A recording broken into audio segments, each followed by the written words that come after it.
Let's bring in our senior meteorologist, Rob Marciano. Rob, you know, the storm is creating a lot of dangerous conditions for travelers. Just give us the latest track at this moment as we're following flights and conditions across the country.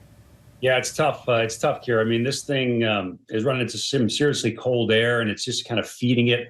And right now is when we're starting to see this storm bomb out, rapidly intensify. And as it does that, not only does it create high winds around the center of it, but it expands the wind field. So we have these alerts that span the entire country again today, and the red continues to expand in the way of blizzard warnings, the wind chill alerts all the way down through Texas and into the central part of Florida, and high wind warnings are posted for the Northeast as well. Or here's a radar, the kind of front side of this, the warmer side is now impacting DC, Baltimore, Philly, now stretching into New York. Inland areas are seeing some snow.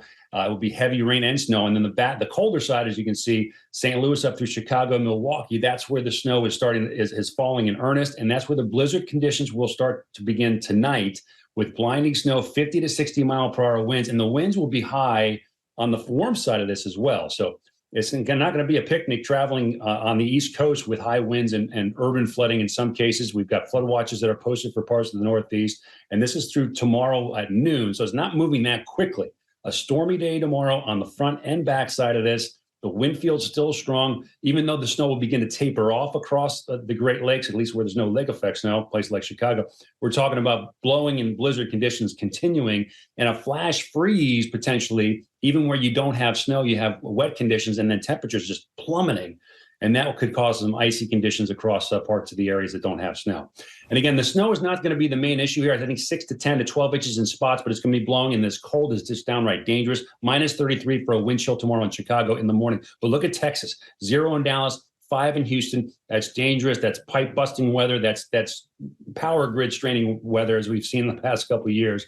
And then it spreads to the east. Christmas Eve morning, no one escapes this, Kira. It's going to be bone chilling cold. And Christmas Day could be the coldest winter and Christmas Day in decades, especially across parts of the Midwest. So historic storm, but we just got to get through it together. You know, it's people need to get where they need to go. Just take your time and pack your patience. And you know what's a good idea, Kira, is like if you are driving, even if you're not driving in a remote area, make sure your car has an emergency kit, blankets, flares, flashlights. You never know what's going to happen, and you don't want to be stuck in the middle of nowhere on the road with your family in the middle of this sort of a blinding snowstorm and cold. So just be prepared if you do have to travel, and just take it easy.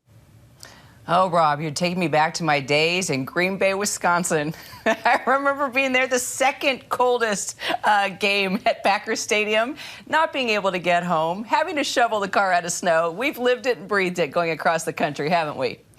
Oh, certainly. And the fact that you bring up the Packers, they're the one team that's going to be playing in bearable weather on Sunday. They're in Miami. Oh, look at the irony. Yeah, that's pretty funny.